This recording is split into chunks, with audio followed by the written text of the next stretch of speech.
오늘 강의 내용은 크게 세 파트예요. 고객 세그멘트, 소위 말해서 이제 타겟 고객을 어떻게 잡을 거냐라는 거 하나.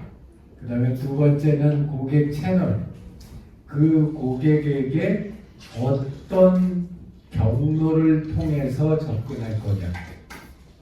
그 다음에 세 번째는 고객 관계라고 해서 그 접근한 고객과 어떤 관계를 설정할 거냐라는 세 가지가 오늘의 중점이고, 각각마다 기본적인 사항들, 그러니까 꼭 AI가 아니더라도 우리가 해당 내용을 할 때 고민해야 되는 아이템들을 먼저 설명을 기본 항목에서 하고, 그게 AI 시스템이었을 때는 어떤 점들이 변화되어야 할까라는 것을 AI 퍼스펙티브라고 하는 항목에서 이야기를 하고, 그 다음에 그게 생성형 AI였을 때, 그랬을 때에는 어떻게 어떤 점들을 갖다 추가적으로 우리가 고민해야 될까에 대한 얘기를 한 다음에, 마지막으로 그런 생성형 AI가 적용된 사례를 보면서 각각의 아이템들을 갖다가 알아보는 그런 과정이에요.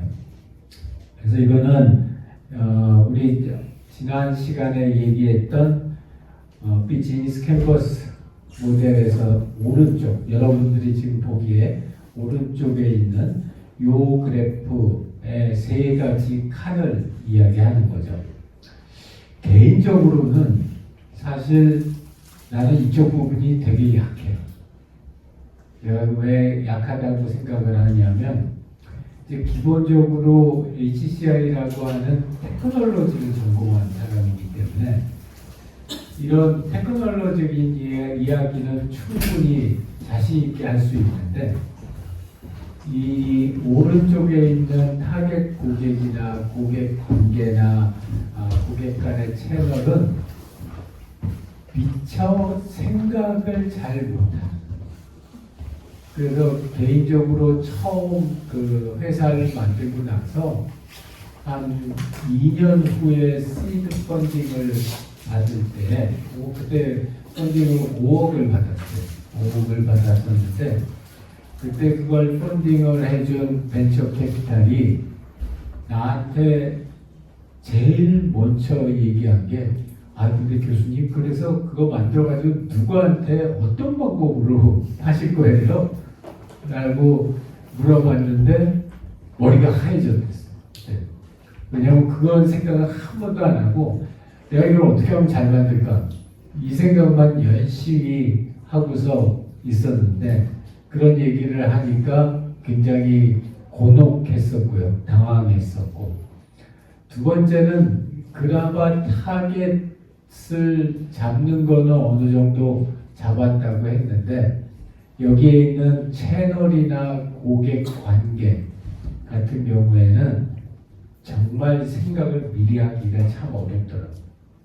그런데 나중에 이제 시리즈 CA를 끝나고 나서 보니까 결국에는 이 세 가지가 다 어느 정도는 예상이 돼야지 그래야지 제품을 만들 수 있겠다 하는 생각이 들었어요. 내가 이거를 어떤 경로를 통해서 팔 거냐, 누구한테 팔 거냐, 그리고 그 사람한테 팔고 나서 어떤 관계를 설정할 거냐 하는 거는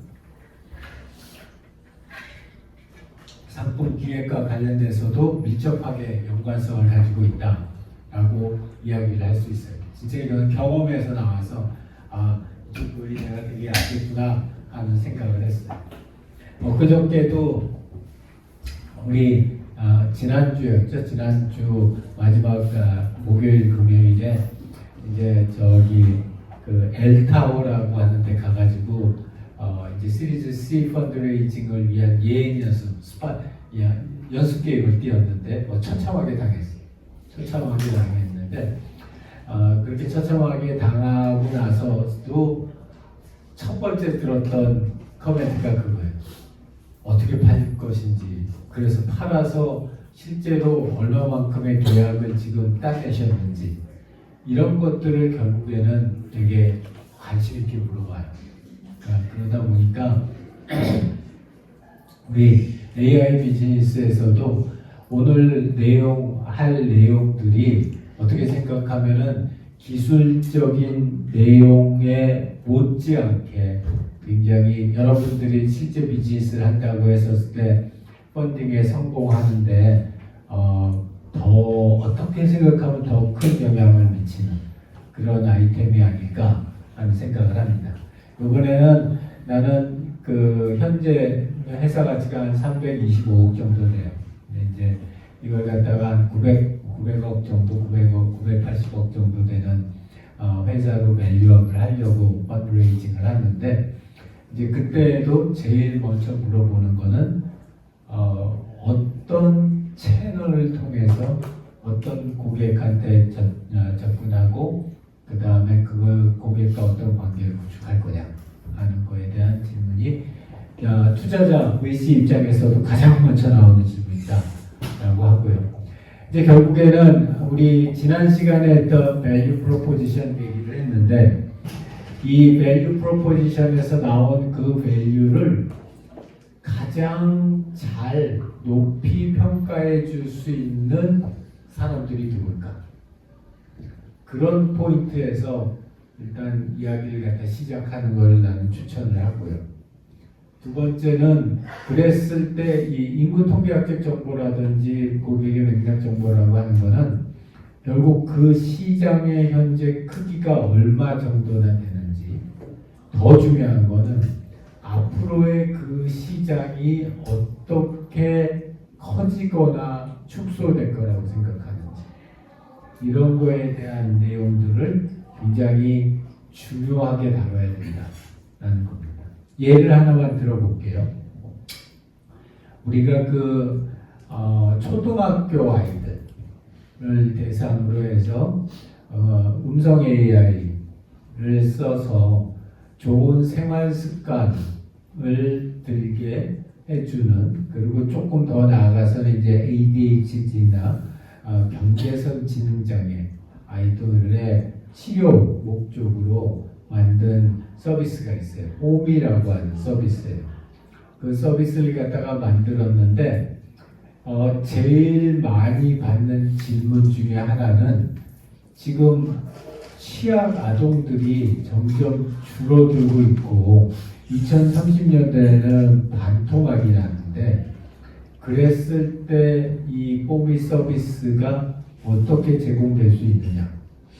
얼핏 생각하면은 지금 2024년이고 2030년 되려면 아직 많이 남아있고, 그리고 실제로 뭐 당장 초등학생이 없어지는 것도 아닌데 그거가 그렇게 중요한 컨선이 될까를 미처 몰랐었는데 우리 투자자들 입장에서 바라보면은 앞으로의 지금 우리가 타겟팅해 놓은 시장이 어떻게 변할 것인가, 현재 사이즈도 현재 중요하지만 앞으로 어떻게 변할 것이다에 대한 관심이 조금 더 많은 것 같아요.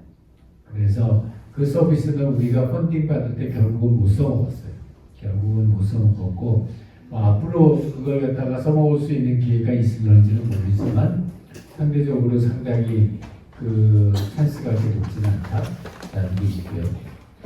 두 번째는 우리가 보통 타겟 세그멘트를 갖다 잡을 때 명확하게 하나만 잡아라 이렇게 추천들을 많이 하는데 어려워요. 하나만 잡기는 실제로 해보면은. 그래서 꼭 하나라는 거에 너무 뭐라 그럴까 obsession 할 필요 없다. 타겟이 되는 쪽은 하나 이상이어도 괜찮아요.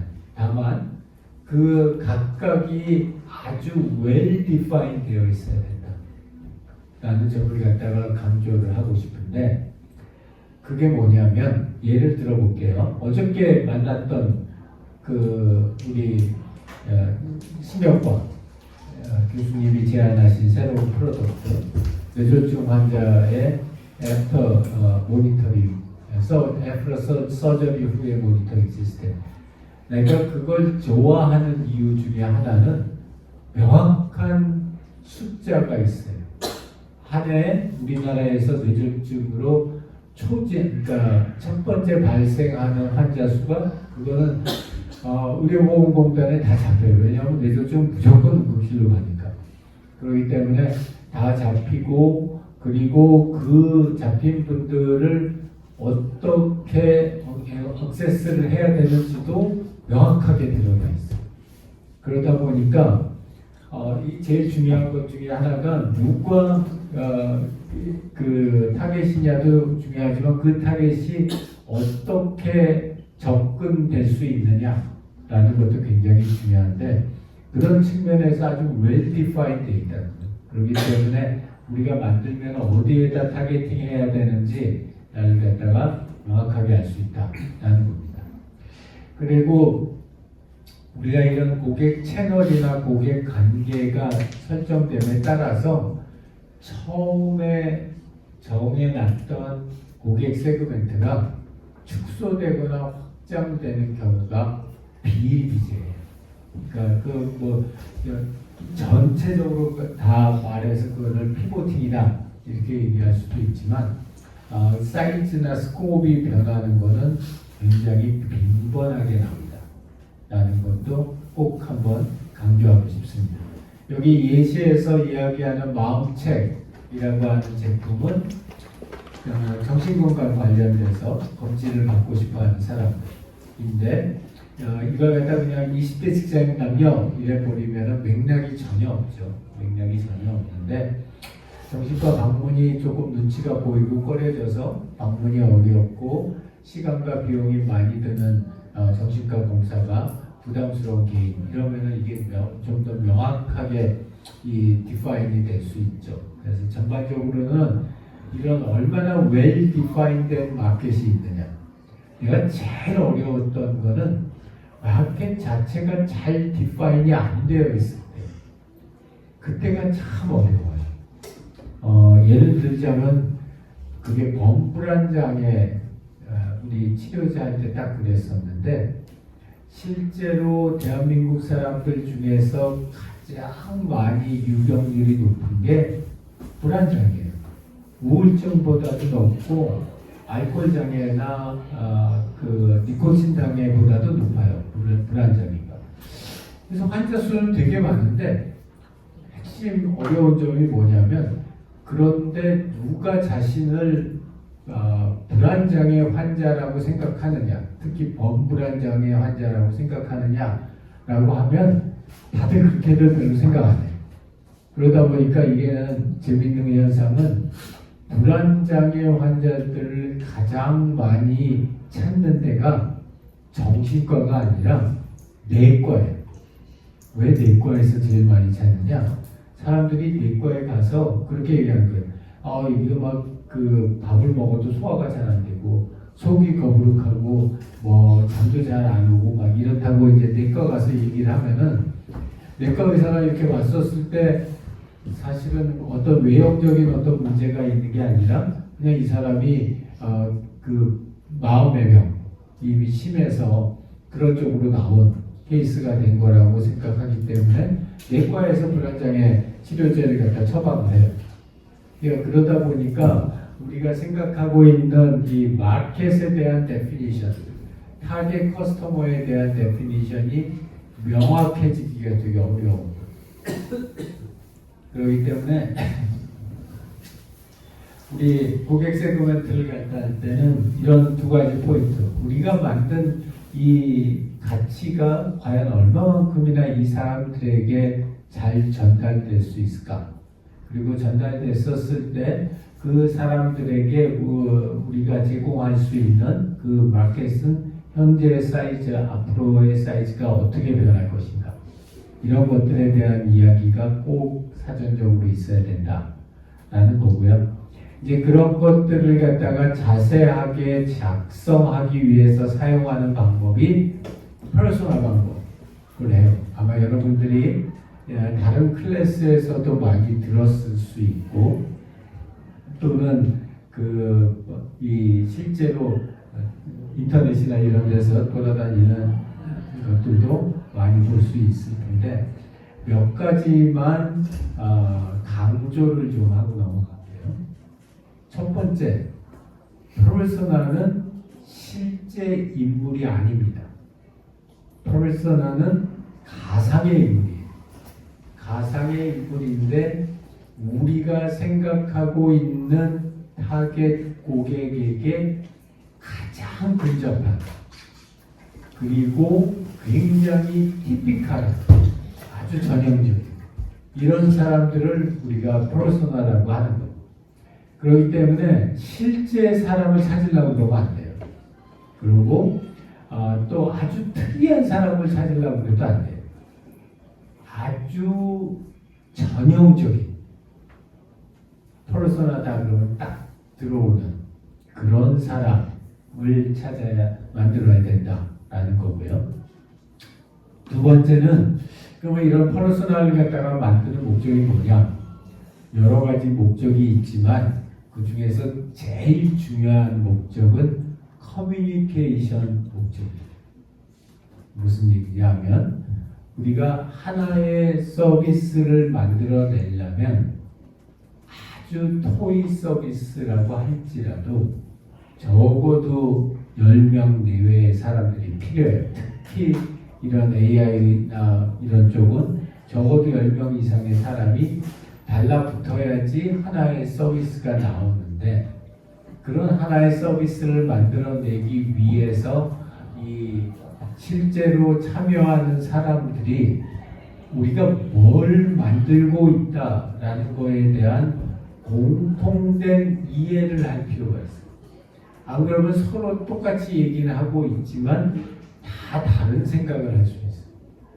그렇기 때문에 프로젝트에 참여하는 사람들이 다 동일한 생각을 하면서 뭔가를 만들어가고 있다라는 걸 갖다가 확인하려면 퍼소나라고 하는 걸 통해서 사람들에게 구체적이고 생생한 이미지를 제공해줘요. 그래서 퍼소나의 가장 핵심적인 용도는 팀원들 간의 커뮤니케이션을 원활하게 해서 다들 명확하게 우리가 누구를 위해서 이거를 만들고 있는지를 공통적으로 이해하는 것. 이게 이 퍼소나의 가장 중요한 니즈고요. 여기 퍼소나에 대한 예시를 갖다가 한번 여러분들이 보면 이게 이제 여러분 팀 프로젝트로 할 거니까 이 퍼소나에 대한 예시를 보면은 첫 번째가 기본적인 성별, 이름, 사진, 성격 같은 것들인데 항상 그걸 생각하세요. 제일 중요한 목적은 이거를 갖다가 퍼소나를 하고 나서 퍼소나를 갖다가 보고 나서 팀원들이 생생한 이미지를 떠올릴 수 있고 그 이미지가 동일하게 만드는 그게 퍼소나의 목적이에요. 그렇기 때문에 어떤 퍼소나가 잘 만들어졌는지 안 만들어졌는지를 확인할 수 있는 방법 중에 하나는 팀원들이 다 함께 모여서 또는 줌으로 다 모여서 지금까지 만들어진 퍼소나를 공유한 다음에 한 일주일 지나고 나서 그 퍼소나에 대해서 생각나는 대로 다 말을 해달라 라고 하는 테스트를 한번 해보면 잘 만들어진 퍼소나는 구성원들이 다 비슷하게 구체적으로 그 타겟 유저를 기억할 수 있을 때 그럴 때가 퍼소나가 굉장히 잘 만들어진 거예요. 뭐 디자인이 좋고 막 이런 것보다는 그렇기 때문에 이 퍼소나의 목적을 갖다가 우리가 잘 이해하고서 나머지 부분들도 잘 진행을 해야 되는데 특히 이제 많이들 실수하는 것 중에 하나가 이 사진으로 연예인 사진을 쓰거나 또는 생성형 AI로 만든 사진을 쓰거나 이러는 경우인데 그게 아주 절대로 하지 말아야 되는 거예요. 왜냐하면 연예인 사진을 쓰면은 그 연예인이 출연했던 또는 그 연예인에 대한 사전 선입견이 있기 때문에 그거에 따라서 앞으로의 설계 과정이 좌지우지되고 또 생성형 AI도 여러분 생성형 AI로 만든 챗GPT로 만든 이 페르소나 얼굴들 보면은 거의 다 비슷해요. 그러다 보니까 그 페르소나를 봤다고 해서 기억을 하는데 전혀 도움이 되지 않아요. 그래서 제일 좋은 거는 실제 있는 사람의 인물 사진 그리고 거기에 맞는 디스크립션을 갖다 만들어내는 게 중요하다. 그리고 두 번째로 현재의 상황에 대해서는 이제 앞으로는 우리가 개발을 하는 단계에서 사용자라는 말을 안 쓸 거예요. 그 무슨 말을 쓰냐? 퍼소나의 이름을 쓸 거예요. 그러니까 자 우리가 어떤 새로운 기능을 갖다 추가하려고 한다. 그러면 우리 앱의 사용자가 그걸 좋아할까? 이런 질문을 하는 게 아니라 여기에 나와 있는 것처럼 수빈님이 우리 새로 만드는 기능을 좋아할까? 이렇게 물어본다는 거예요. 즉, 아주 추상적인 사용자라고 하는 일반적인 개념이 아니라 김수빈이라고 하는 이 퍼소나에서 설정한 그 해당 퍼소나의 이름을 갖다가 사용을 한다는 거예요. 이게 뭐 사용자라고 부르던 김수빈이라고 불러든 어차피 사람이고 동일한 거니까 아무 문제가 없지 않냐 이렇게 생각할 수 있는데 차이가 어마어마하게 큽니다. 그러니까 우리가 수빈님을 위해서 지금 이 치료제를 만들고 있는데 수빈님의 현재 상황이 이렇다. 아까 뇌졸중으로 얘기한다면은 좌측 전두엽에 이게 터져서 묻고 나온 지 2주 됐고 뭐 이런 식의 이야기가 하겠죠. 그런 사용자에 대한 일반형을 얘기하는 것보다 수빈님이라면 어떨까? 수빈님한테 이거 좋아할까? 이게 그 해당되는 프로젝트를 갖다 진행하는 사람들 사이에서의 커뮤니케이션 방식이 돼야 돼요. 그 일반 명사로서의 사용자가 아니라. 그렇기 때문에 이 수빈님 해당되는 퍼소나의 현재 처해 있는 상황이 생생하게 머릿속에서 기억해낼 수 있는 그런 상황이 돼야 된다라는 거고요.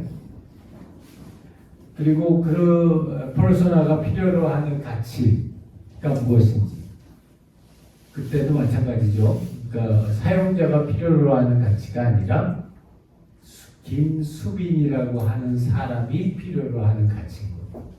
그래서 그런 식으로 해서 구체화될 필요가 있다라는 거고 이제 특히 경험점과 컨플릭트라는 개념이 나오는데 이거는 이렇게 생각하면 돼요. 모든 사람들은 갈등과 긴장 속에서 있다. 이게 이제 경험주의 철학에서 나오는 명제인데 그래서 기본적으로 아무런 갈등이 없거나 하나도 긴장하지 않고 사는 사람은 없다는 거예요. 나만 해도 그래요. 어저께는 그래도 한 6시간 잤는데 그저께는 한 4시간 이하를 잤어요. 그러니까 맨날 수면이 부족하고 그리고 밥 먹고 나면은 졸리고 그래서 조금이라도 눈 붙이고 있고 싶은데 회사 가면은 5분 10분 단위로 사람들이 밀려 들어오니까 쉴 수 있는 시간이 거의 없어요. 그래서 그런 식으로 하다가 이런 해당되는 어떤 중요한 사건들이 있었을 때 놓치고 가는 경우도 꽤 많이 발생을 해요. 그런 것들이 교수하면서 이 창업한 사람의 퍼소나라고 할 수 있을 텐데 마찬가지로 어떤 다른 사람들도 이런 갈등과 그리고 긴장을 가지고 있는데 각각에 대해서 본다면은 내적 갈등이라고 하는 것은 무슨 얘기냐면 우리 안에 우리가 내재적으로 바라고 있는 경험점하고 현재 우리가 경험하고 있는 거하고 사이에 기본적으로 차이점이 있다는 거예요. 여러분들이 이제 이 차이점을 찾는 게 그 첫 번째 스텝인데, 이게 이제 보통 감각적 실제감이라든지 판단의 기인점, 그리고 관계의 복잡도, 이렇게 세 가지를 갖다 우리가 경험의 3요소라고 그래요.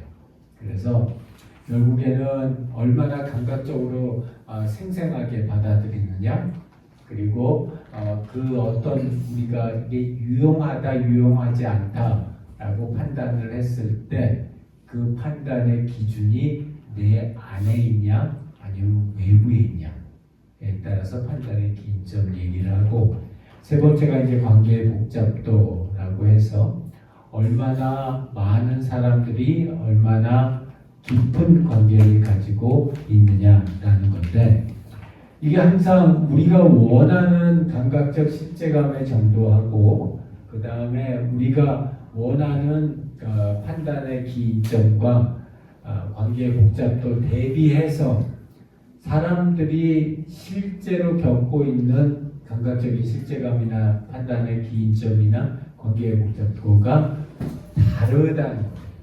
거기에서 차이가 나고 그 차이 때문에 갈등이 생긴다. 그리고 사람들은 그 갈등을 해소하고자 하는 니즈를 가지고 있다. 예를 하나 들어보면은, 우리가 이제 내가 월요일이죠. 월요일 날은 어디를 갔었냐면 하남시, 우리 서울에서 서쪽이죠. 동쪽이지. 서울의 동쪽에 있는 강동구에 있는 이제 하남시, 경기도죠. 하남시를 갔다 갔어요. 거기를 갔다 가서 뭐를 했었냐면, 이제 거기에 우리나라에서 이제 의료기기를 갖다가 판매하는 그 회사들 중에서 HRB라고 심박변이도라는 의료기기를 우리나라에서 제일 많이 파는 회사 대표하고 이제 1대1로 비즈니스 협상을 하러 갔어요. 그래서 2시간 동안 협상을 했어요. 2시간 동안 협상을 했는데, 이제 그쪽의 니즈하고 우리의 니즈가 굉장히 잘 맞았어요. 뭐냐면 그쪽은 의료기기를 갖다가 조금 만들어 오다 보니까 인공지능을 이용해 가지고 굉장히 정밀한 그 정확도가 높은 의료기기를 만들긴 했는데, 이거를 사용자들한테 제공할 수 있는 형태로 트랜슬레이션 하지를 못해요.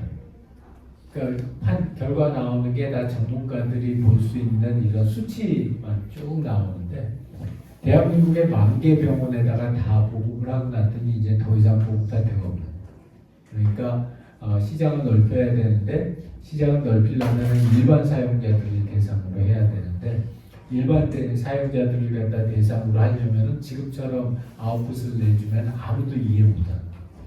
그래서 그런 니즈가 있었고, 우리는 반대로 사용자들에게 어떻게 정보를 제공해 줘야 되는지에 대해서는 굉장히 많은 데이터를 가지고 있는데, 반면에 우리가 사용하고 있는 센서는 정확도가 그 회사에 비해서 훨씬 떨어지는 거예요. 그러다 보니까 좀 이렇게 좀 부정확한 데이터를 가지고 서비스를 제공할 수밖에 없고, 그러니까 두 회사가 그렇게 틀리니까, 그러면 두 회사 같이 협업하자. 두 회사 같이 협업해서 새로운 중간점에 있는 상품을 하나를 만들어서 병원과 그 다음에 일반인들에게 보급을 하자. 그러면 일반인들 입장에서는 요 경험적으로 지금 얘기를 하자면은 감각적인 실제감 지금 전혀 없어요. 그 회사 제품. 그러니까 결과를 갖다 내줘도 이게 무슨 얘기인지가 전혀 모르니까 감각적인 실제감을 높여주고, 그 다음에 판단적인 기인적 측면에서도 지금은 뭐가 뚝딱뚝딱 하면은 숫자가 딱 나와. 그럼 이게 도대체 어떻게 나왔는지, 왜 나왔는지, 이런 거에 대한 아무런 그 설명이나 또는 왜 저게 없어요. 이해가 없어요. 그러면 이 판단적인 기인점을 갖다 높여주려면은 개인들이 스스로 알아서 이 측정에 참여할 수 있게 해주고, 그리고 세 번째로 관계의 복잡도는 지금은 오로지 1대1 관계뿐이 없는데, 그걸 일대 다의 관계로 만들어서 가족이나 또는 친지들, 친구들이 같이 데이터를 갖다가 공유할 수 있게 그렇게 만들어주자 라는 걸로 의기투합을 하고, 이제 내년 3월 달에 있는 중요한 의료기기 박람회가 있어서 거기에 프로토타입을 같이 전시를 하는 걸 목표로 지금부터 두 회사가 같이 협력을 하자고 그랬어요. 그러니까 서로 간에 있는 니즈를, 갈등을, 내적 갈등이라고 하는 거를 이렇게 해서 커버를 갖다 했다는 거고요. 그리고 이런 감각적인 실제감이나 판단의 기인점이나 관계의 복잡도라고 하는 것은 절대적인 게 아니에요. 1점에서 10점 만점에 10점이 2점보다 5배 크냐, 그렇지 않아요.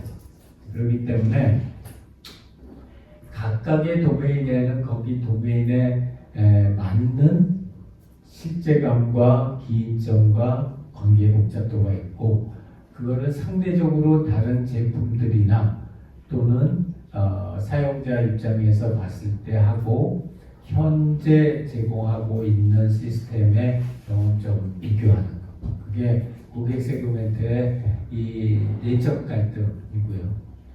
외적 영향이라고 하는 거는 크게 세 가지 요인들이에요. 첫 번째가 사회문화적인 요인들, 코비드 19 같은 이런 거가 사회문화적인 요인이죠. 그 다음에 경제적인 요인, 특히 가처분 소득이라든지 환율 같은 이러한 것들, 이자율 이런 것들 굉장히 중요하고요. 그 다음에 기술 요인으로 이 해당되는 어떤 기술의 성숙도, 이해도 이런 것들도 굉장히 중요해요. 그래서 이런 것들은 일 개인이 바꿀 수 있는 게 아니에요. 그럼에도 불구하고 사용에 굉장히 큰 영향을 미치는 거니까, 우리가 지금 만들려고 하는 제품에 영향을 미치는 사회문화적인 요인의 갑작스러운 변화가 있었는지, 또는 경제적인 요인에 굉장히 큰 변화가 있었는지, 기술적인 요인에 큰 변화가 있었는지, 이런 것 같은 경우가 굉장히 중요하죠. 예를 들어서 지금 우리나라는 이 세 가지가 다 막 요동을 치고 있어요. 그래서 그건 어떤 의미에서 본다면 새로운 비즈니스를 만들어내기에 굉장히 좋은 타이밍이다. 왜냐하면 외적 환경이 어마무시하게 변하니까. 그러니까 그 환경에서 아무래도 환경으로 인한 갈등이 많이 발생할 수밖에 없고, 그럼 그 갈등을 갖다 해소할 수 있는 새로운 프로덕트가 만들어질 확률이 높아지는 거예요. 예를 하나 들자면, 지금 이제 디지털 치료기기 쪽에서는 보건복지부가 앞으로 우리 이렇게 바꾸겠습니다 라고 하는 입법 예고를 했어요. 그 입법 예고를 했고, 이제 그게 공청 기간이 12월 5일까지. 그래서 12월 5일이 지나서 만약에 그 입법 예고한 대로, 보건복지부가 입법 예고한 대로 법률이 바뀌면, 그러면 이 디지털 치료를 하는 또는 디지털 헬스를 제공하는 회사들 입장에서는 어마무시한 변화가 생기는 거예요. 그러니까 다들 지금 그거를 계속 모니터링 하면서 정부에서 어떤 의견이 나오느냐, 또 이 사회단체들이 어떻게 입김을 갖다 하고 있느냐, 이런 걸 갖다가 계속 주시하고 있어요. 이런 것들이 굉장히 중요한 요인들이죠. 그리고 특히 스타트업 대표라고 하면은 이런 요인들에 대해서 굉장히 신경을 곤두쓸 수밖에 없어요.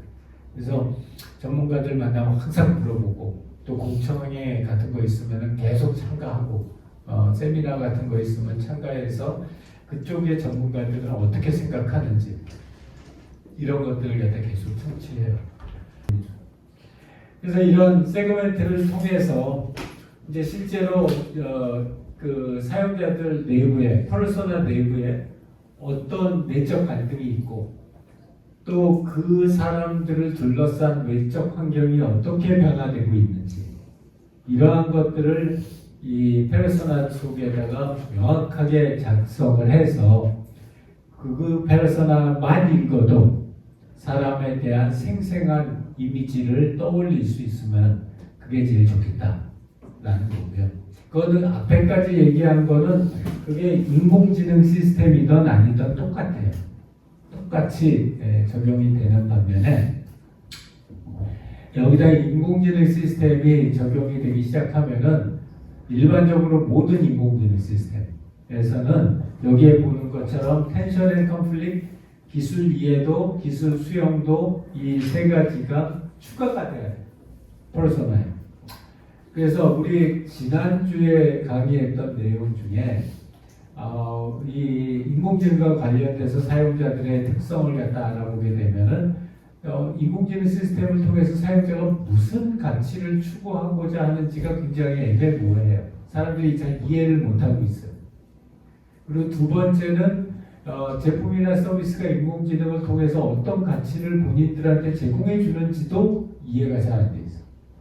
그러니까 주는 사람도 이해가 잘 안 돼 있고 받는 사람도 이해가 잘 안 돼 있고 그러다 보니까 이 퍼소나 속에 이 부분을 갖다가 명확하게 만들어낼 필요가 있는데 첫 번째는 아까 우리 퍼소나에서 보게 되면은 여기 네 번째 4번이 텐션 앤 컨플릭트 외적 영향하고 내적 영향 텐션하고 컨플릭트 갈등과 긴장인데 이 부분에서 우리 인공지능은 이 기술 성숙도, 기술 이해도 그리고 기술 수용도 세 가지 측면에서 다 기존 시스템하고 많이 차이가 나요. 특히 해당되는 퍼소나의 특성에 따라서 예를 들자면은 지금 우리 하고 있는 두 가지 제품이 있는데 하나는 젊은 직장인들을 대상으로 해서 정신건강 검진을 하는 시스템이 하나가 있고 하나는 70세 이상 어르신들을 대상으로 경도인지 장애를 치료하는 시스템이 있어요. 이 두 시스템을 비교를 하게 되면은 각각에 대해서 기술의 성숙도라든지 기술에 대한 사용자들의 이해도 그리고 사람들이 그 기술을 받아들이고자 하는 수용 의사 이런 것들이 차이가 나요. 그래서 여러분들이 페르소나 특히 인공지능 시스템의 페르소나를 갖다 작성할 때에는 이런 우리의 페르소나가 인공지능 기술에 대해서 얼마만큼이나 이해하고 있고 그 다음에 그 기술이 적용된 시스템에 대해서 얼마나 달갑게 받아들일 준비가 되어 있는지 이 부분들이 우리 퍼소나 속에 반영이 되어 있어야 돼요. 그래야지 우리가 앞으로 제품을 갖다 만들어 나가는 과정에서 큰 시행착오를 겪지 않고 진행할 수 있습니다. 그래서 이 텐션 앤 컨플릭트 안에 이런 기술적인 성숙도 그 내용이 추가돼야 되고 그 다음에 여기에 애티튜드 안에는 기술에 대한 이해도나 수용도가 추가가 돼줘야 돼요.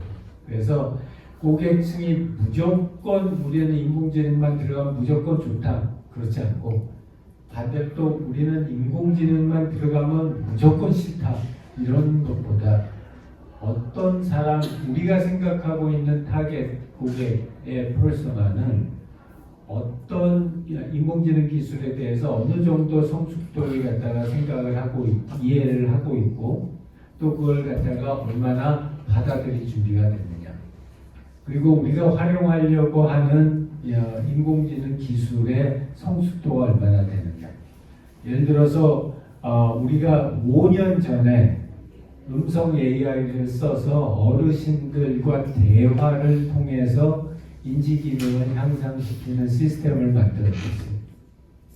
그걸 만들었다가 접었는데 접게 된 가장 큰 동기 중에 하나는 음성 인식을 어르신들이 말씀하시는 사투리가 섞인 그 음성을 인식하는 성공률이 절반도 안 됐어요.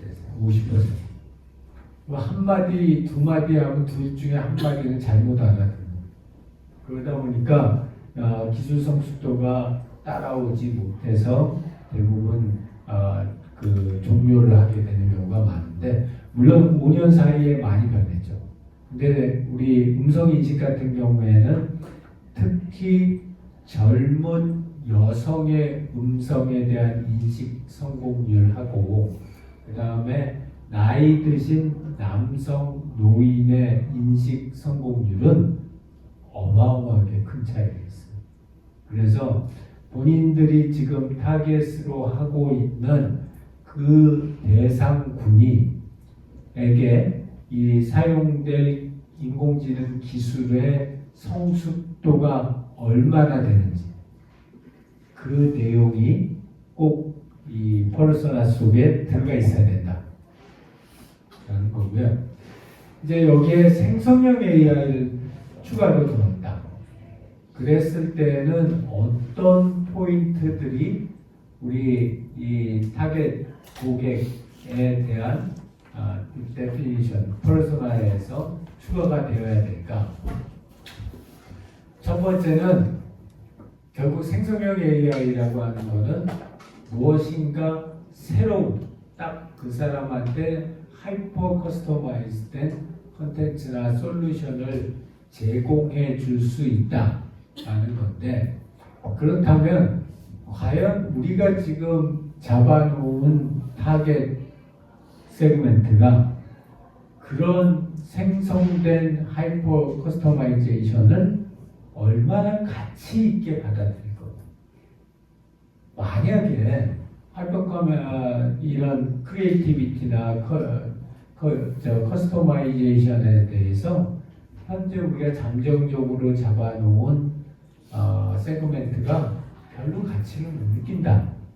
그러면은 이 생성형 AI 기반의 인공지능 비즈니스에서는 타겟 커스터머를 변경시키는 것도 고민해 봐야 돼요.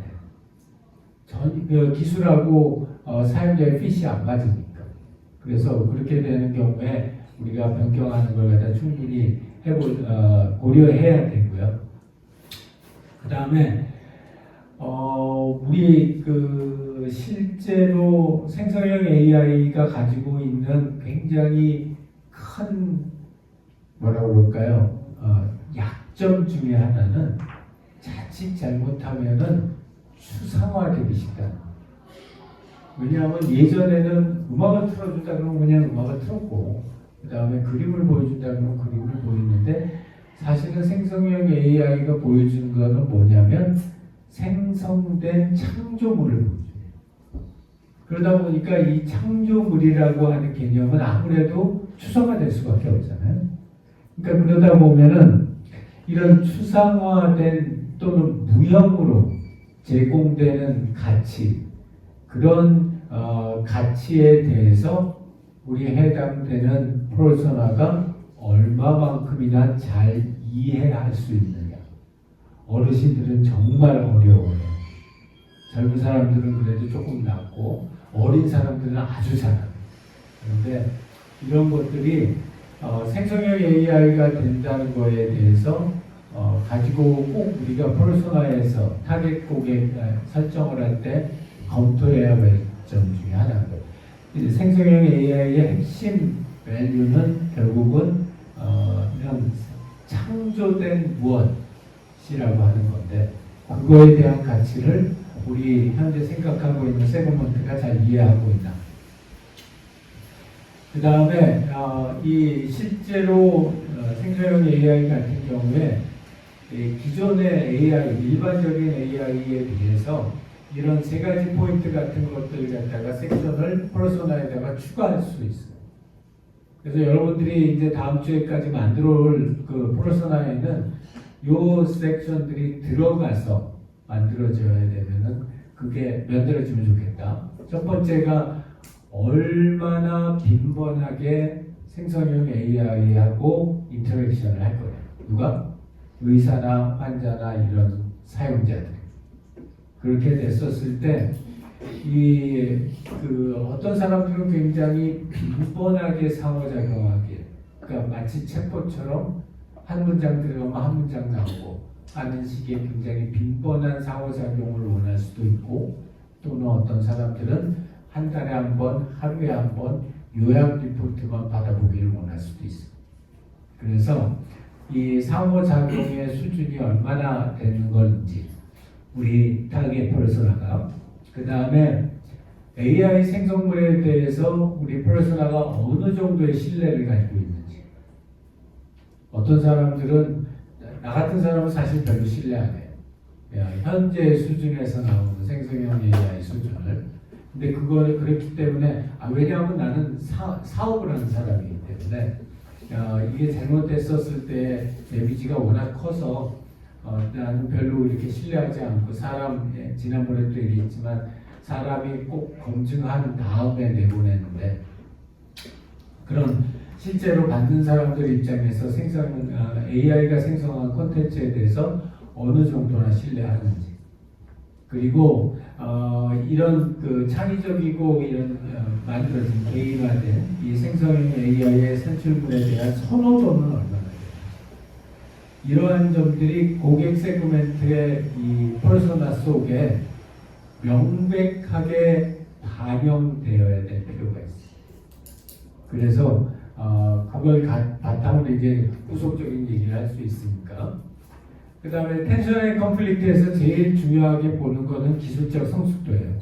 그러니까 현재의 생성형 AI의 기술이 과연 사람들이 원하는 그 정도 수준의 창의성과 맞춤형 컨텐츠를 제공해 줄 수 있느냐. 그렇지 못했을 때, 그렇다면 이걸 갖다 우리가 어떻게 커버할 거냐 하는 것들도 굉장히 중요한 거고요.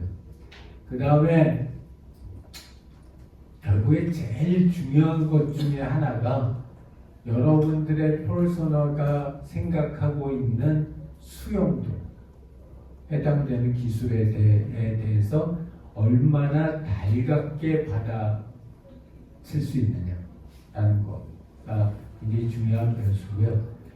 나는 개인적으로는 그 점에서는 우리나라에서 AI 비즈니스를 시작하기가 진짜 좋다라고 생각을 해요. 왜냐하면 물론 뭐 3D, 4D, 5G 하면서 정보통신 강국이라고 해서 우리나라가 IT 기술의 선도자다 이렇게 얘기하지만, 나는 조금 다른 생각이에요. 오히려 그런 기술들은 굉장히 편중돼 있어요. 기반 기술은 거의 없고 그 위에서 돌아가고 있는 응용 기술들만 많은 상태예요. 그런 상황인데, 그런 상황에서 우리가 실제로 사람들이 새로운 기술, 특히 생성형 AI 같은 기술에 대해서 전체 국민들이 얼마나 달갑게 수용하고 있느냐 하는 거는 나는 개인적으로 우리나라가 정말 높다고 생각해요. 전 세계적으로 비해서. 내가 예를 하나를 들면, 지금 뇌졸중 후의 마이만장애 치료제를 우리나라에서도 임상시험을 하고 있고 미국에서도 임상시험을 하고 있어요. 미국에서는 하버드랑 같이 하고 있고 한국에서는 우리 이대병원이랑 같이 하고 있는데, 물론 이대병원하고 하버드하고 어디가 좋냐 이걸 갖다가 구분하자는 게 아니라, 임상시험에 피험자를 모집해서 실제로 임상시험을 하는 과정에서 우리가 느낀 거는, 한국의 어르신들, 한국의 뇌졸중 환자들의 인공지능 기술에 대한 수용도가 미국 노인들의 인공지능 기술에 대한 수용도에 비해서 훨씬 높다. 그래서 우리나라는 피험자를 모집하는데 별로 어렵지 않아요. 여러분 난 요새 지하철 타고 다니니까, 지하철 타면 제일 쏠쏠한 재미 중에 하나가 뭐냐면, 지하철에 공고로 붙은 임상시험 피험자 모집 공고. 이게 직업병인데, 그래서 이제 그 지하철 타면 그것만 내내 보고 다니는데, 전 세계 어디를 가서 지하철을 타도 디지털 치료나 디지털 진단 도구에 대해서 지하철에서 임상시험 참가하라고 광고하는 광고를 난 한 번도 본 적이 없어요. 근데 우리가 그 범불안장애 치료제 임상 시험을 할 때 지하철 2호선하고 9호선에다가 광고를 했어요. 2호선이 굉장히 비싸요. 하루에 한 달에 6천만 원인가 그래요. 그래서 6천만 원. 하여튼 몇 동을 갖다가 이렇게 쭉 연결해가지고 광고를 하는데 그러는데 그래서 막 고민했죠. 이걸 해야 되나 말아야 되나. 막 고민을 했고 설마 범불안장애 가지고 있는 사람들이 지하철에서 광고 보고서 어플라이를 할까? 설마 했는데 뭐 그래도 빨리 끝내야 되니까 그리고 임상시험을 할 수 있는 비용을 국가에서 지원을 해줬으니까 그럼 한번 해보자. 놀랐어요 진짜. 왜냐 광고 올리고 나서 그때부터 시작해가지고 거의 2달 만에 1,000명을 모았어요. 그래서 야 이럴 수 있는 나라가 전 세계에서 대한민국 말고 또 있을까? 이거 굉장한 뭐라 그럴까 환경적인 강점이다 라는 생각이 들었어요. 그래서 6번에 Generative AI Acceptance Level 과연 일반 대중 그리고 특히 우리가 생각하는 타겟 사용자들이 우리 이 인공지능 생성형 인공지능 기술에 대해서 얼마만큼이나 수용도를 가지고 있는지 이 부분들을 갖다가 보고 그게 우리 사용자의 만족도로 연결될 수 있는지 하는 부분들을 갖다 보자는 거죠.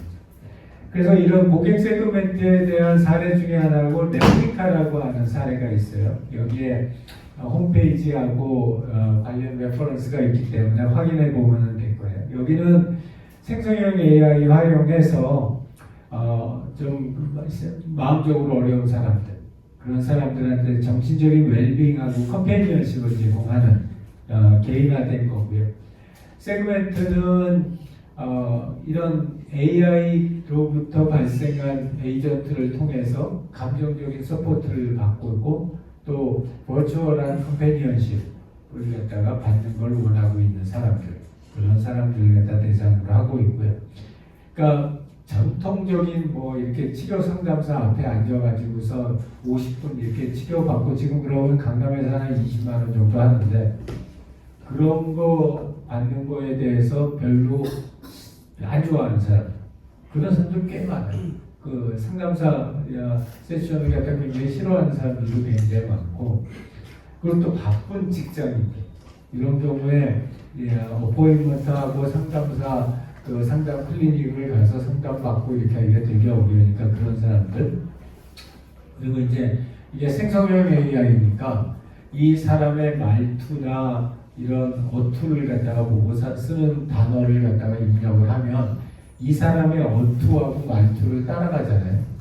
생성형 AI가 그러면은 본인의 스타일에 맞는 그런 대화 스타일을 갖다 만들어낼 수 있어요. 그래서 이제 그게 핵심 밸류 프로포지션이에요. 그러니까 일반적인 나를 전혀 모르는 어떤 상담사나 이런 사람들의 상담이 아니라 생성형 AI가 나를 이해하고 나의 말과 나의 어투를 이해해서 그걸 갖다 설명할 수 있는 그런 것들을 갖다가 제공하겠다. 그래서 다만 이제 이 미국이기 때문에 생성형 AI에 대한 거기에 수용도는 우리나라처럼 높지 않아요. 거부감도 상당히 많이 있고 그렇기 때문에 이제 이걸 갖다 좀 더 우리가 윤리적인 차원이라든지 또는 정보보호라든지 개인정보보호 같은 걸 갖다가 강하게 만들어서 이 실제로 그 별로 그렇게 큰 위험성이 있는 어떤 그 슈퍼 내추럴한 존재가 아니라 단순한 툴이다. 이런 식으로 해서 진행을 갖다 해 나가서 이런 참여를 갖다 유도하는 사례이고요.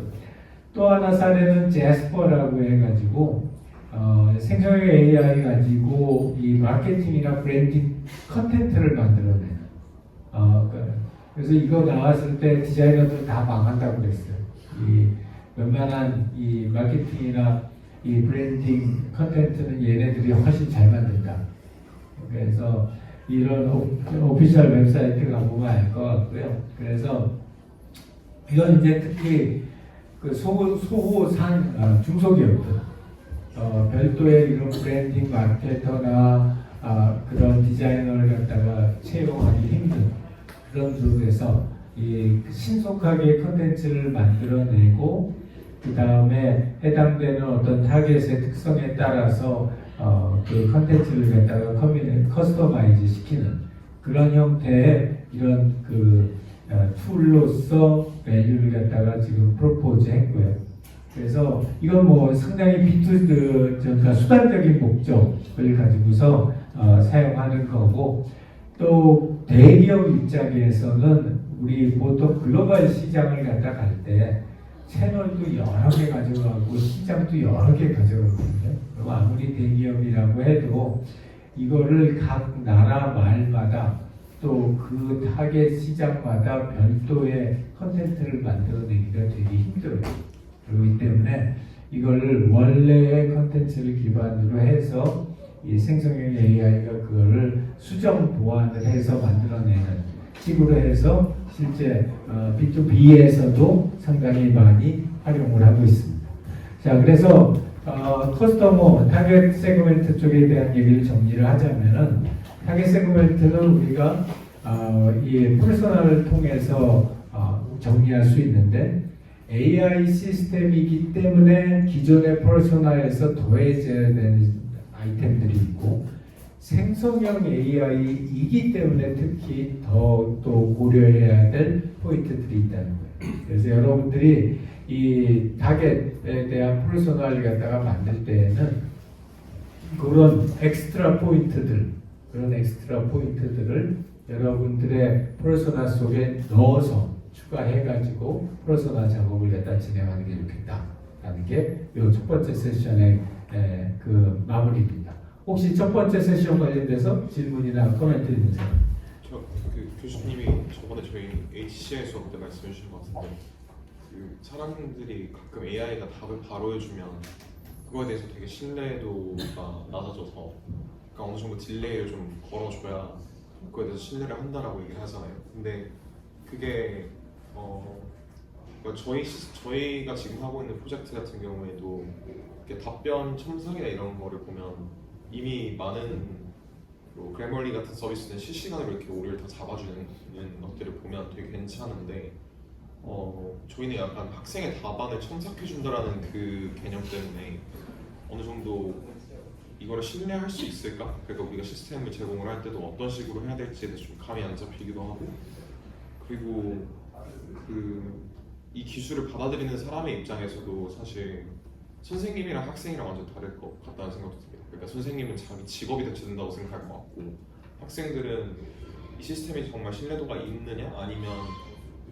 이게 찬반으로 나뉠 것 같거든요. 학생들 입장에서. 그러니까 되게 저렴하게 좋은 서비스 쓸 수 있다라는 입장인 학생들도 있고, 이거 진짜 믿을 수 있는 거냐, 내 성적이 달려 있는 건데라는 반응이 올 것 같아서, 그런 상황에서는 사실 페르소나가 사실 두 개로 그러니까 선생님 학생으로 이렇게 나뉘기도 하지만, 그 학생 안에서 사실 이거를 쓸만한 사람과 안 쓸만한 사람이, 안 쓸만한데도 약간 쓰지만 의심을 갖고 있는 사람이 나뉠 것 같아서, 이렇게 정말 다양한 세그먼트로 나눌 때는 퍼스널을 어떻게 설정을 하는 게 좀 좋을지가.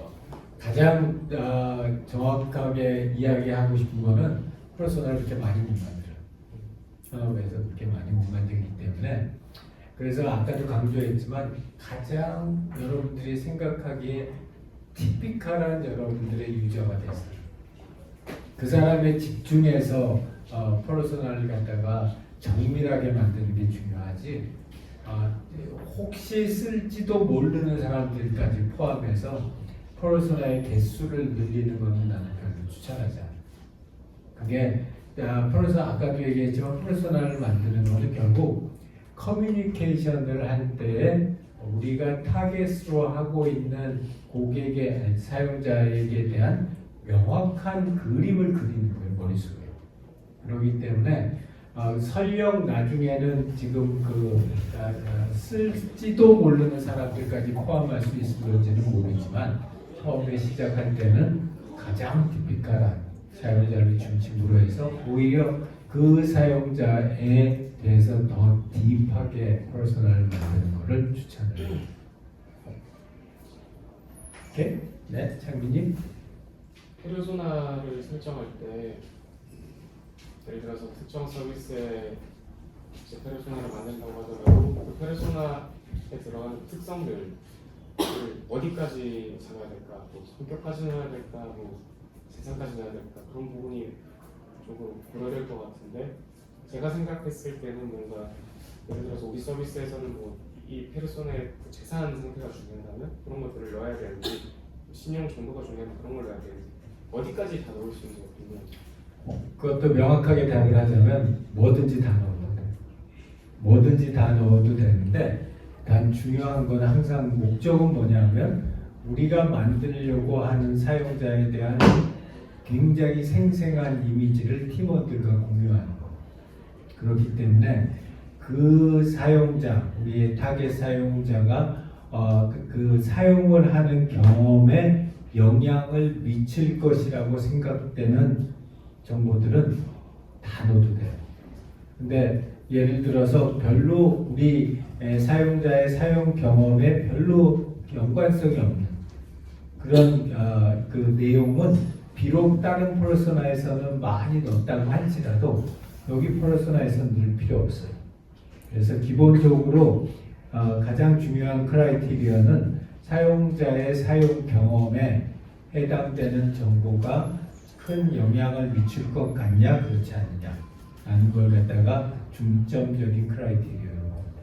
그러면 기준 설정, 그러니까 조작적 조율, 특성을 먼저 정하고 이제 그렇죠, 그게 되게 중요한 거죠. 그렇죠. 어떤 네. 특성을 네, 혹시 또 다른 질문? 코멘트 없어요? 네, 그러면 지금 정각이니까 10분 쉬고 2시 10분에 만나서 마지막 세션 진행하겠습니다. 자, 우리가 오늘은 타겟 고객 세그멘트에 대한 얘기하고 그 해당되는 고객에게 어떻게 접근할 것인가에 대한 채널, 그리고 세 번째는 그렇게 접근하는 고객들에게 어떤 관계를 구축할 것인가 하는 릴레이션십 세 가지 파트를 이야기한다고 했는데, 첫 번째 강조하고 싶은 게 하나 있어요. 뭐냐면 우리가 강의의 편의상 먼저 세그먼트를 얘기를 했고, 그 다음에 이제 우리가 채널을 얘기할 거고, 그 다음에 릴레이션십 고객 관계를 얘기를 할 텐데, 그 순서가 꼭 그럴 필요는 없어요. 채널을 먼저 생각하고 그 다음에 그 채널에 맞는 타겟 커스터머를 생각을 하고 그 커스터머하고 어떤 관계를 가져갈 것인가, 이런 순서로 생각을 해도 돼요. 강조하고자 하는 것 두 번째는 이거를 한 번에 순차적으로 하나씩 뽀개고 가면 된다. 이렇게 하면은 되게 어려울 거예요. 그게 무슨 얘기냐면, 일단은 굉장히 기본적인 내용들을 정해놓고 그 다음에 다시 돌아가서 예를 들어서 내가 타겟 커스터머를 먼저 생각을 했다. 그랬으면은 채널과 릴레이션십을 한 다음에 다시 타겟 커스터머의 퍼스널 쪽으로 넘어가서 그 내용을 갖다 다시 한번 확인해서 수정 보완하는 식으로. 한 번에 이게 딱 정답이 나올 거다라고 기대하지 말라는 거예요. 그래서 이게 여러 번 반복해야 되는 거고, 실제로 현업에서도 그래요.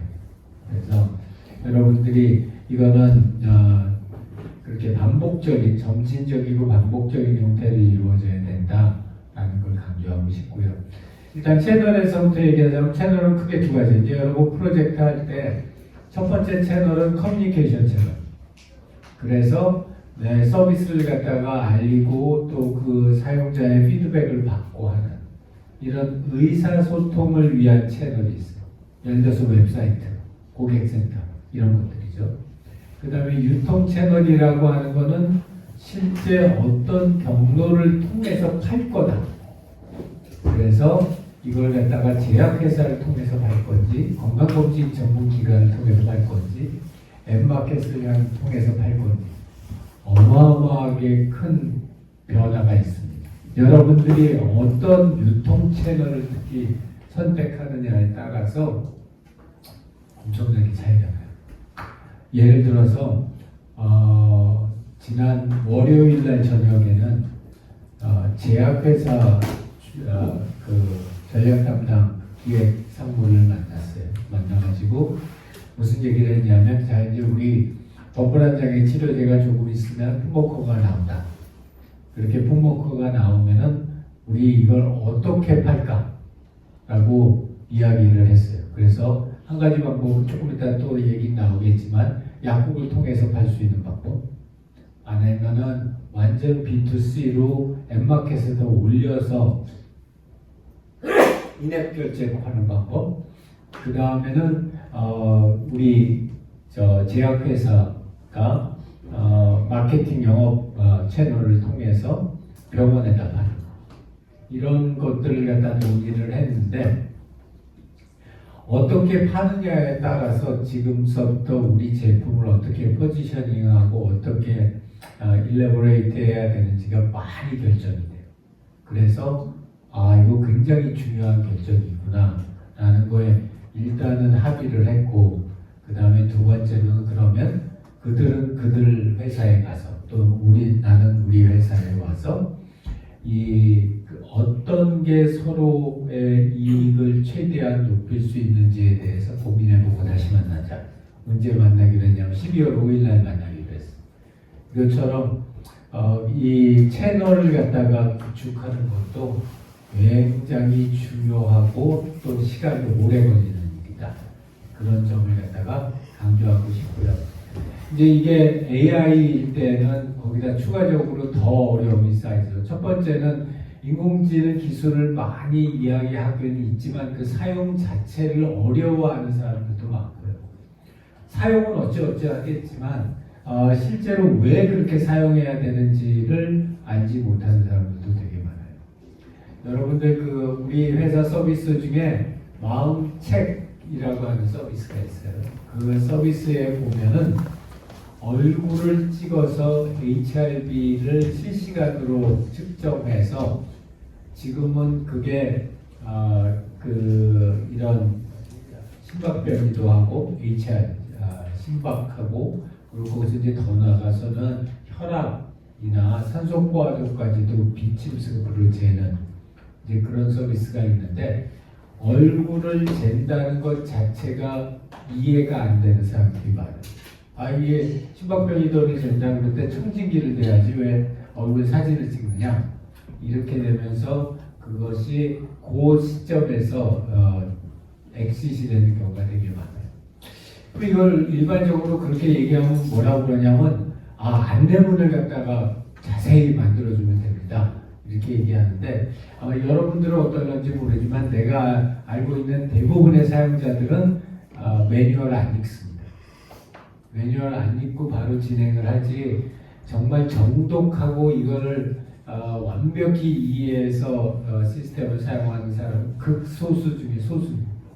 그렇기 때문에 이건 어느 정도 한꺼번에 매뉴얼 던져주고 니들이 알아서 해, 이거는 아니라는 거죠. 그래서 이것도 마찬가지로 상당히 단계적인 접근이 필요하다.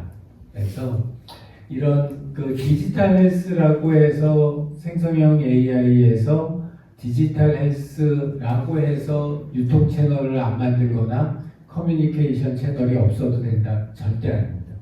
이거는 내가 처방전 베이스로 약을 팔던 B2C로 팔던 이 커뮤니케이션 채널하고 유통 채널은 둘 다 시간이 걸리고 둘 다 점진적으로 만들어내야 된다. 제 좋은 케이스 중에 하나로 바빌론 헬스라는 회사가 있어요. 이 회사도 마찬가지로 디지털 헬스 서비스를 갖다 제공하고 AI 기술을 통해서 디지털 헬스 서비스를 제공을 하는 회사인데, 이 AI 챗봇 기반으로 해가지고 증상을 갖다 평가하고 상담도 해주고 이러다 보니까 사람들이 굉장히 낯설어하는 거예요. 그래서 여기서 생각하고 있는 거는 사용자 교육서부터 시작해서 단계적으로 커뮤니케이션 채널을 만들어가자. 그래서 한꺼번에 모든 정보를 다 이렇게 막 매뉴얼처럼 던져주는 게 아니라 스텝 바이 스텝으로 대화를 통해서 진행해 나가는. 여러분들 내가 이제 가끔 가다 보면은 나한테 챗봇으로 채팅으로 정보를 갖다가 한 몇 페이지짜리 정보를 갖다가 채팅 카카오톡으로 한꺼번에 보내는 사람들이 있어. 내가 그 사람들 보면서 참 걱정되는 게 이렇게 그 해당되는 미디엄의 특성을 모르고 어떻게 이걸 할까? 기본적으로 챗봇은 한 대화가 오면은 그 다음에 리스폰스가 와야지 그 다음 대화를 하는 이게 기본적인 대화의 주거니 받거니 패턴입니다. 그렇기 때문에 이 바빌로네스가 사용한 것은 그 패턴을 사용한 거예요. 그러니까 처음서부터 몇십 페이지짜리 매뉴얼을 던져주고 나서 니네가 알아서 이해해가지고 우리 제품에 대해서 이해도를 갖다 높여라 이게 아니라 제일 첫 번째 사용자들이 궁금해하는 것부터 시작해서 단계적으로 대화를 통해서 단계적으로 정보를 갖다가 디스클로즈하고 그 다음에 실시간으로 질문에 응답해주고 그 두 가지만 가지고서 하게 되면은 굳이 200페이지짜리 유저스 매뉴얼 안 줘도 상당히 좋은 성과를 볼 수가 있어요. 예를 들어서 여러분들이 우리 마음 검진, 마음책 같은 경우에는 지난번에도 한번 제가 이야기했지만 처음에 서비스 출시했었을 때 중도 탈락률 그러니까 처음에 억세스 했는데 다 안 끝내고 나가는 사람이 25%가 넘었댔어요. 지금 안정적으로 7%, 8% 정도가 나와요. 근데 이런 디지털 헬스 서비스 그것도 한 20분 정도 걸리는 디지털 헬스 서비스에서 한 7, 8% 정도 엑시시 나온다는 것은 굉장히 높은 숫자예요. 사실은 굉장히 잘 알고 있는 건데 이제 그럴 수 있었던 이유 중에 하나도 이 점진적인 공개하고 온라인 24시간 실시간 질문 응답이 되고 ARS 하고 그 다음에 실제 콜 테스트도 하는 그래서 우리 회사 직원 중에 한 명은 건강검진을 시작하는 아침 7시에 출근을 해요. 아침 7시에 출근해서 그때부터 오는 콜을 다 받아요. 그렇기 때문에 그런 것들 온라인 오프라인 연계되는 것도 굉장히 중요하다. 두 번째 사례는 프로펠러 헬스라는 회사고요. 이 회사는 호흡기 질환, 특히 천식이라든지 COPD 같은 호흡기 질환을 치료하는 치료제인데 완벽한 디지털이라기보다는 약간 아날로그하고 디지털이 함께 섞여진 형태의 제품을 갖다 제공해요. 여기 슬라이드에 보듯이 이렇게 막대로 되어 있는 이게 이 뽑는 거예요. 근데 이 회사 제품은 사람들의 중증도에 따라서 적정량의 이 액을 분무할 수 있게 그리고 적정한 시점을 맞춰서 흡입할 수 있게 해주는 그거를 도와주는 회사이고요. 여기도 AI 맞춤형 활용해서 맞춤형 온보딩 먼저 진행하고 그 다음에 스텝 바이 스텝으로 진행하고 세 번째 여기도 온라인 오프라인 연계를 했어요. 여기는 어떻게 했냐면 약국을 이용을 했어요. 우리나라는 약국에서 약사의 복약 지위라고 하는 거에 대한 보험 수가가 매겨져 있는데 그게 그렇게 높지가 않아요. 그래서 약사들이 복약 지도를 갖다가 했다고 해서 엑스트라로 돈을 많이 이렇게 차지하기가 되게 어려운 상황인데 특히 영국 같은 데에서는 약사가 어떤 약에 대한 복약 지도를 하게 되면 그거에 대해서 차지를 할 수 있어요. 그러면은 예를 들어서 내가 어떤 알약이 500원짜리 알약이다. 근데 약사가 그 약을 어떻게 먹고 어떤 거 주의해야 되고 이런 거를 복약 지도를 해주면 그 500원에다 약사의 복약 지도비 250원을 합쳐서 750원을 차지할 수 있어요. 그게 이제 우리나라하고 현실적으로 다른 점인데 이 프로펠러 헬스는 그 약사를 오프라인 유통 채널로 확보를 했어요. 그래서 이거는 어떻게 하냐면은 약국에 가면은 이 프로펠러 헬스에 대한 저게 있어요. 이 안내 뭐라고 그러죠? 이렇게 입간판처럼 이렇게 있는 거. 거기에 QR 코드가 있어요. 그 QR 코드를 갖다 찍으면 그 해당되는 앱을 다운로드 받든가 동시에 뭐를 하냐면 그 약국의 코드를 받아요. 그러니까 이게 을지로에 있는 사람 약국이다. 그러면 그 을지로 약국에 있는 코드의 사람 약국이 42335다. 그러면 그 코드를 갖다가 받아서 그 코드를 찍은 고객이 앱을 다운로드 받고 결제를 하면 그 금액에 대해서 이 리스폰스를 해줘요. 그 리펀드를 해줘요. 복약 지도비를 갖다 내주는 거예요. 그렇게 해가지고서 이 서비스를 갖다가 프로덕트를 갖다 제공을 하고 있어요. 그래서 요약하자면은 채널은 커뮤니케이션 채널, 유통 채널 둘 다 무지하게 중요하다. 두 번째, AI라고 하는 측면에서 봤을 때 이런 특히 생성형 AI 같은 경우에 한꺼번에 모든 내용들을 갖다가 매뉴얼로 제공해 주는 것은 전혀 의미 없는 일이다. 그것보다는 처음 맞춤형 온보딩 그리고 단계적인 대화를 통한 생성형 AI와의 대화를 통한 단계적인 의사소통 그리고 오프라인과의 협력 요 세 가지 부분을 중점적으로 지금 생각하고 있는 채널 쪽에다가 포함을 시키면 좋을 것 같다 라는 게 요 첫 번째 우리 채널에 대한 이야기예요. 혹시 채널과 관련돼서 질문이나 코멘트 있는 사람? 나중에 여러분들이 실제로 여러분 비즈니스를 갖다가 시작을 하면은 타겟 커스터머보다 채널이 나는 개인적으로 훨씬 더 중요한 것 같아요.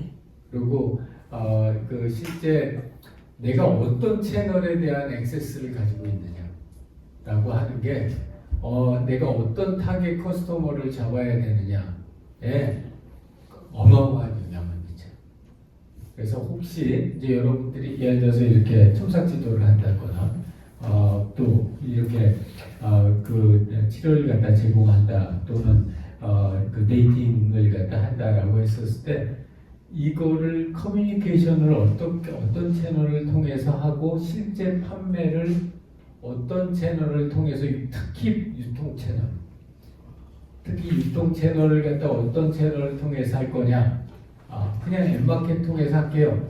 앱마켓은 내려받는 데는 좋을지 몰라도 실제 그 유통을 갖다 도와주는 데는 그렇게 큰 도움이 되지가 않아요. 우리도 당연히 앱마켓에서 올려놓고서 팔기는 하지만 실제 채널은 병원을 통해서 이루어지거든. 그래서 의사가 처방전 내면은 사용자가 앱마켓에 가서 다운로드 받고 의사 처방전에 있는 처방전 번호를 집어넣으면 또는 약국에 가가지고 QR코드를 찍으면 해당되는 그 앱에서 그 약국 그 병원에서 채널이 생겨요. 그런 것처럼 이제 여러분들도 이 채널과 관련돼서는 그냥 앱마켓을 통해서 팔게요. 이거는 아니라고요. 그래서 실제적인 그 구매가 퍼실리테이트 되는 구매가 촉진되는 채널이 어느 채널이냐 하는 것들을 갖다가 꼭 미리 생각해보고 타겟 그 유저를 갖다 선택을 해야 된다라는 걸 갖다 강조하고 싶어요. 네, 창민님. 초반쯤에 그 채널이 또 중요하니까 채널을 선택하고 이제 타겟을 찾을 수도 있다라고 말씀 주셨는데 제가 곰곰이 생각을 해보니까 뭔가 문제를 해결하고자 하는 사업은 보통 이제 타겟 커스터머를 정하게 되고 그 문제를 겪고 있는 사람들이니까 그다음에 이제 그 사람들이 그 사람들에게 빠르게 접근할 수 있는 채널을 찾을 것 같은데 되게 채널을 먼저 찾고 타겟을 정한다는 말이 내가 이런 채널을 확보하고 있으니까 이걸로 돈이든 권력이든 얻을 수 있는 게 아닐까 라는 문제 해결 중심의 사고가 아닌 그 이외의 사고에서 시작을 될 수도 있다고 생각을 해서 그 좀 외람되긴 하지만 이게 되나요? 명태균 씨? 네, 명태균 씨도 이제 그 뭐 하다가 이제 무슨 인쇄 하면서 이제 다량의 데이터베이스를 구축하고 대학마다 그다음에 이제 이걸로 내가 뭘 할 수 있을까 하다 보니 또 이제 그렇게 된 거지 않습니까? 문제 해결이 아니지 않나? 외람되진 전혀 않고요. 그러니까 현실적인 이야기를 갖다 보자면은 정해진 타겟 커스터머를 지속적으로 정해진 대로 가기는 되게 어렵다. 그렇기 때문에 수정 보완이 필요하고 그런 수정 보완이 필요한데 영향을 많이 미치는 요소 중에 하나가 채널이다. 이렇게 보면 될 것 같아요. 자, 세 번째로 마지막으로 sorry. 그 하나 여쭤보고 싶은 게 이게 저희 팀 특성일 수도 있을 것 같은데 이제 저희가 조금 생각해봤었을 때 논술 어찌됐든 이 서비스 자체를 쓰는 건 좀 논술 선생님들이 쓰지만 학원들 대부분의 논술 선생님들이 다 프리랜서로 계약이 되어 있거나 아니면 전임 강사인데 그 비율이 프리랜서가 훨씬 높은 상황이거든요. 그러면 이제 어찌됐든 간에 어떤 A 학원의 전속 강사이면 사실은 A 학원이라는 채널을 뚫으면 그 하나의 선생님한테 그 서비스가 가겠지만 선생님이 이렇게 학원을 옮겨 다니면서 강의를 하는 케이스에는 그 채널을 뚫는 것 자체에서 조금 충돌이 있을 것 같아서 왜냐면 그 서비스를 그러니까 A 학원에다 저희가 뚫었지만 사실 이 선생님이 다른 학원들도 다 다닐 경우에는 사실은 그 선생님은 또 그 서비스 혜택을 못 받는 방법들이 생길 수도 있을 것 같아서 이런 상황에서 약간 저희가 타겟하는 사람이 좀 파편화되어 있는데 어느 정도 조금 채널을 찾는 게 어려워졌을 때는 어떻게 해야 될지가 좀 너무 가장 극단적인 얘기는 뭐라고 그럴까? 나는 예전에 그 얘기를 갖다가 내가 들었기 때문에 하자면 채널 파편화되어 있는 시장은 굉장히 불리해요. 그러면은 아마 VC한테 그 얘기하면 피보팅 하라고 그럴 거예요. 그러니까 그거는 단순히 채널의 문제가 아니라 이 타겟 자체가 굉장히 파편화되어 있고 디파인이 잘 안 됐다. 그렇다고 하는 거는 이 실제 비즈니스 모델을 만드는 데는 굉장히 심각한 결격사유예요. 그렇기 때문에 그런 경우는 아마도 우리 VC한테 서팅 받으러 가면은 피보팅 하라고. 그러지 내가 보기에는 그렇게 파편화되어 있는 것 같지는 않아서 다시 한번 생각해 보면은 중요한 채널이 있지 않을까 그런 생각이 들어요. 자, 마지막으로 고객 관계를 보면은 결국에는 어떤 관계를 맺을 거냐 이렇게 채널로 접속이 된 사람들에 대해서 어떻게 맺을 거냐 하는 거고 어떤 수준의 도움을 주는 것이 효과적일 거냐 하는 거죠.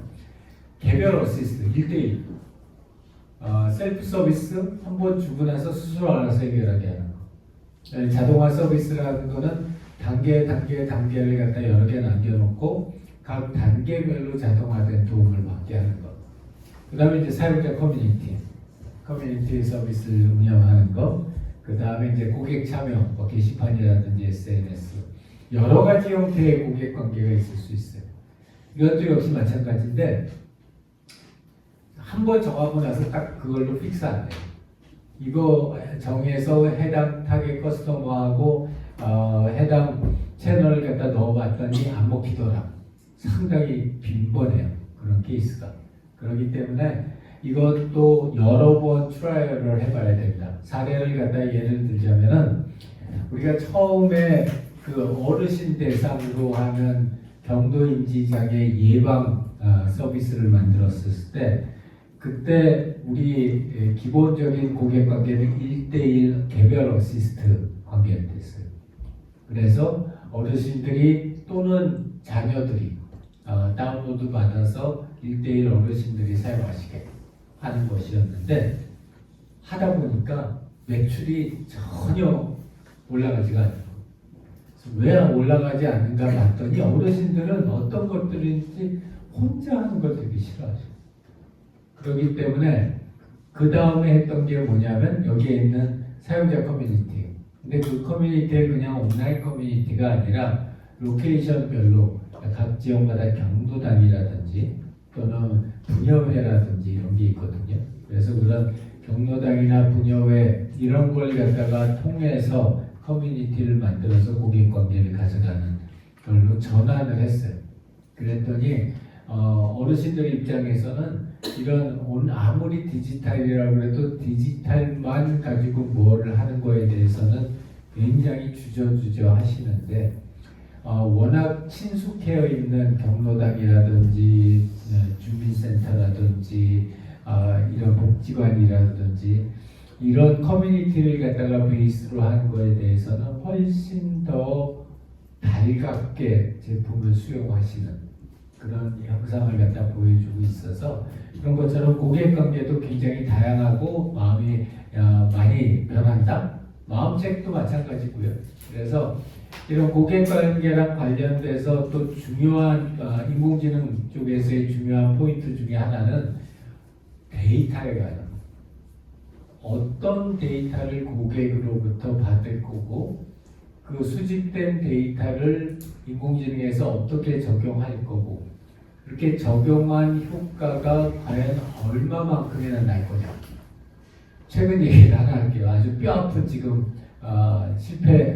실수 중에 하나인데 우리가 지금 안드로이드하고 iOS에서 앱을 통해서 앱마켓을 통해서 그 심근경색 환자들이 수술을 받고 퇴원한 다음에 그분들이 모니터링 6개월 동안 모니터링을 하는 시스템을 만들었어요. 무지무지하게 고생해서 만들어가지고 그걸 갖다가 iOS 앱마켓에다가 심사 의뢰를 했는데 리젝트를 먹었어요. 리젝트를 먹어서 지금 우리 개발 일정이나 지금 출시 일정이 다 뒤로 미뤄지고 있는데 이유가 뭐냐? 딱 하나였어요. 너무 많은 고객 정보를 받으려고 한다. 니네가. 근데 그 고객 정보를 갖다가 받아서 그걸 가지고 어떤 엑스트라 밸류를 갖다가 니네들이 제공을 해줄 거냐. 그게 명확하지 않다. 그래가지고 구글에서도 리젝트 먹고 애플에서도 리젝트 먹고 환자들은 지금 다 그 제품 나오기 기다리고 있는데 그렇다고 한 명씩 찾아가면서 테스트 플라이트로 깔아줄 수도 없고 그래서 우리는 처음 당해봤어요. 그렇게 해서 리젝트 먹어보기는. 그러면 이제 한번 리젝트 먹으면은 보통 미니멈은 일주일 이상 걸리고 더 심한 경우엔 거의 한 달도 걸리고 이러기 때문에 회사 입장에서는 이게 타격이 굉장히 큰 거예요. 그래서 이 고객 관계에서 어떤 데이터를 우리가 고객으로부터 받고 받은 데이터를 가지고 어떤 형태로 우리가 활용해서 고객한테 베네핏을 돌려줄 것이냐 하는 거에 대해서 명확하게 하고 있어야 된다라는 거고요. 이런 과정에서 이제 이 정도 수준에 가면 우리 같은 경우에는 앱마켓에 올 때는 기획팀에서 안 올려요. 개발팀장이 올리는데 그렇게 되면 이제 개발팀장하고 기획팀장 사이에 아주 긴밀한 커뮤니케이션이 필요하다. 그러지 않으면은 끝에 출시 단계에서 아주 낭패를 당하기가 쉽다. 라는 거고요. 그리고 이제 이런 것들이 전통적인 케이스하고 달라서 생성형 AI 같은 경우에는 고객 관계가 계속 동적으로 변할 수 있어요. 그래서 처음엔 내가 1대1로 했는데 거기에 생성형 AI 들어오면서 커뮤니티를 갖다 다이나믹하게 만들어서 다이나믹한 커뮤니티를 만들어낼 수도 있고 그 다음에 이제 그거 하다 보면은 감정 분석도 해가지고 실제로 맞춤형으로 실시간으로 지원을 할 수도 있고 이런 식으로 진행을 할 수가 있어서 크게 몇 가지 생성형 AI에서의 고객 관계 나는 크게 한 4가지, 5가지 이 정도는 굉장히 중요한 포인트다. 그러니까 여러분들이 고객 관계 기획을 할 때 꼭 고려해 봐야 될 것. 첫 번째가 적극적인 프로액티브한 퍼스널라이제이션. 그러니까 고객이 요청하지 않았지만 시스템에서 지가 먼저 알고 해당되는 맞춤형 퍼스널라이제이션을 제안해 볼 수 있는 이것도 이 생성형 AI가 할 수 있는 굉장히 중요한 역할 중에 하나예요. 근데 이거는 어디까지나 제안이지 바로 실행에 옮기기 위해서는 안 돼요. 그러면은 그 사용자들의 굉장히 큰 반발도 있을 수 있어요. 그래서 이거는 제한하게 되면 그거 가지고서 일단 사용자들에게 의사를 물어보고 사용자들이 오케이 하면은 적용하는 거 하나. 두 번째는 리얼타임 어댑티브 서포트 하는 거. 이게 이제 생성형 AI가 되면은 물론 이제 돈은 많이 차지하긴 하지만 우리가 실시간으로 어댑티브하게 리스폰스를 할 수 있잖아요. 그래서 이런 것들을 갖다가 과거에는 이거 하려면 이제 사람들이 어마무시하게 들어가서 투입이 됐어야 되는데 지금은 이걸 사람 없이 할 수 있고 그 다음에 그 커뮤니티 운영하기가 되게 편리해져요. 생성형 AI를 쓰게 되면. 그러니까 커뮤니티 상에서 어떤 경우에는 버추얼한 커뮤니티 멤버를 한 명을 만들 수 있어요. 그러니까 실제로는 생성형 AI 기반의 에이전트죠. 실제 사람이 아닌데 이 입장에 사람들의 입장에서 그냥 또 한 명의 실제 사람 커뮤니티 멤버인 것으로 간주될 수 있는 우리도 실제로 그렇게 했고요. 그렇게 해가지고서 제공해주게 되면 이 에이전트가 하는 일은 커뮤니티에서 나오는 이야기들을 정리해서 그 커뮤니티에다 공지해 줄 수 있어요. 어저께 이렇게 돼서 순이 엄마는 뭐 했고 철이 아빠는 뭐 했고 전반적으로 우리 커뮤니티에 있는 사람들이 가을 단풍놀이 가는 것 같아요. 이런 형태 그런 것들을 실시간으로 데이터 기반으로 커뮤니티에 참여하게 해줄 수 있고 또 하나는 이제 우리가 아까도 얘기했던 적응형 시스템이 되니까 셀프 서비스를 강화할 수 있어요. 그래서 예전에는 셀프 서비스가 룰 베이스로 했기 때문에 아무래도 적응력이 떨어졌다면은 생성형 AI를 쓰게 되면은 셀프 서비스도 적용형으로 갈 수 있고 그 다음에 그 자동화된 지원과 인간 지원을 통합할 수 있다. 나는 이거 굉장히 중요하다고 생각해요. 이게 어느 정도 상용화되려면은 인공지능 쪽의 관계만 가지고서 관계를 지속적으로 가져가는 게 되게 어려워요. 그래서 어느 정도는 사람의 개입이 필요한데 그 사람의 개입이 필요한 그 순간이 어떤 순간인지 그리고 그랬을 때 누가 거기에 투입되어야 되는지 아주 대표적인 예가 콜센터 콜 디스트리뷰션 하는 시스템이에요. 그 콜센터에 들어오는 콜 디스트리뷰션 시스템은 대화에 녹음되고 뭐 분석될 수 있다고 멘트 뜨잖아요. 그러니까 그게 실제로 녹음을 해요. 그리고 실제로 실시간으로 분석을 하는데 기계가 계속 커뮤니케이션 하다가 상대방, 그러니까 사람의 감정이 격해지는 걸 센싱을 하면은 해당되는 그 사람을 가장 잘 대응할 수 있는 사람 상담원으로 연결을 시킵니다. 그래가지고 그때서부터 사람 상담원이 직접 받아서 상담을 진행하게 그런 형태로 해가지고 시스템이 만들어져 있고 이건 실제로 상용화돼서 지금 우리나라의 콜센터들은 많이 사용하고 있어요. 그래서 그런 형태의 시스템 그리고 이런 데이터 수집이나 프라이버시 관련된 거를 명확하게 해서 사람들로 하여금 정보 유출이나 이런 거에 대한 두려움 없이 지속가능을 할 수 있는 거. 이런 6가지가 이 생성형 AI를 가지고 고객 관계를 갖다 형성할 때 여러분들이 신경 써야 될 점. 대표적인 케이스가 오픈 AI, 챗GPT, 커스터머 서포트. 가장 많이 사용하고 있는 서비스 중에 하나고요. 프로액티브하게 퍼스널라이즈하고 리얼타임으로 어댑티브하게 서포트하고 셀프 서비스 훨씬 강력해졌고 그 다음에 사람하고 이 기계하고 통합시켜서 서포트하는 시스템도 만들어냈고 구글도 마찬가지예요. 구글 AI에 구글 서포트 커뮤니티가 있어요.